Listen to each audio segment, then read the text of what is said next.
As the first book of Project Hit Page, I finished The Djinn Waits 100 Years. The Indian immigrant family lives in this grand, giant, beautiful mansion in South Africa. But after the terrible incident, the Djinn waits and waits in this grand mansion until a little silent girl starts to uncover their tragic history. It was not a 5-star read for me, but some parts were so tragic that it felt like my heart was just aching with this bird. It is a tragic story about love, grief, and especially guilt. It might be a little bit slow in the beginning, but slowly but surely all the puzzle pieces start to get together, and then it just becomes this sad, beautiful story.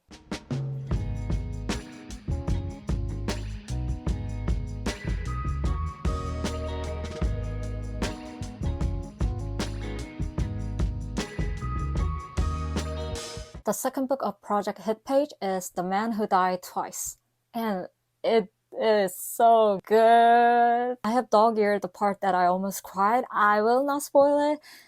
I really want to spoil it, but it was tearful. These old 4 people try to solve this mystery with diamonds, and this is the second book of this series, The Thursday Murder Club, and I didn't really like the first one that much. I thought the pace was too slow, but this one is perfect. The chemistry of this whole 4 characters are good. The side characters are so fun to read, especially this one character who is a retired nurse, Joyce. She is my favorite character. She is not naive at all. She looks naive, and that's her strength. And she is kind and warm and so nice to be around. I love her. I will not go straight into the third book of this series. I will give it a little bit of rest because I really want to start Intermezzo by Sally Rooney.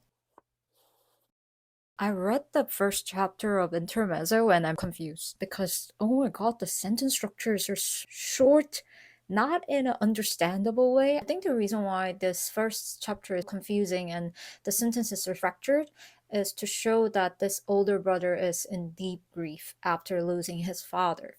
But still, oh my god, as far as I feel, the second chapter feels more comprehensible for me, at least. I'm a little bit scared because it's a long book. I'm not sure how many chapters will be like the first one. I think if this kind of confusion keeps going on, I might have to DNF this.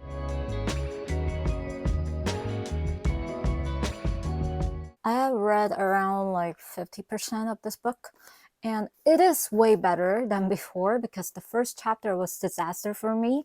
I think once the older brother gets a little bit better grip on his grief, the sentences become more comprehensible. So far, I'm not sure if I like this book. It's pretty good, but I don't think I will give 5 stars because it just feel like, I know this is how she writes, but it just feels like mundane. I don't feel any thrill of following the plot. I don't feel like, oh, what's going to happen next? Still, I'm not DNFing this book because, I don't know, it still has its own kind of charm, like peeping over another person's diary. So it has its own charm, that kind of voyeuristic attraction. But I have a strong feeling that this is not going to be the 5-star book for me.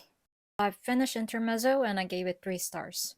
Yes, it was very profound and it talked a lot about grief, and I really liked some quotes, as you can see. But I think this one was too convoluted, at the same time mundane. So it felt like a very, very long diary with a lot of profound thoughts.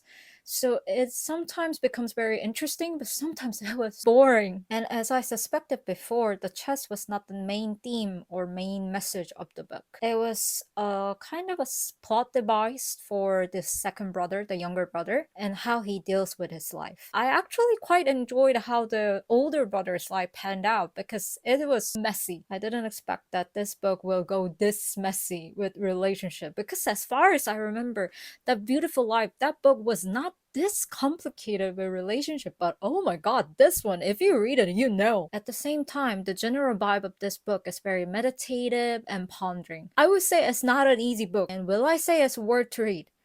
It really depends. If you are a heavy genre reader, like fantasy or romance, I don't think this is your taste. Because I feel like this is at the extreme end of the spectrum of the literary fiction. Personally, I still think Normal People was her best work Sally Rooney's best work, and this one didn't really live up. Still, this one is the third book out of my project hit page, 3 out of 76 books. Thanks for watching, and I'll catch you guys later. Bye!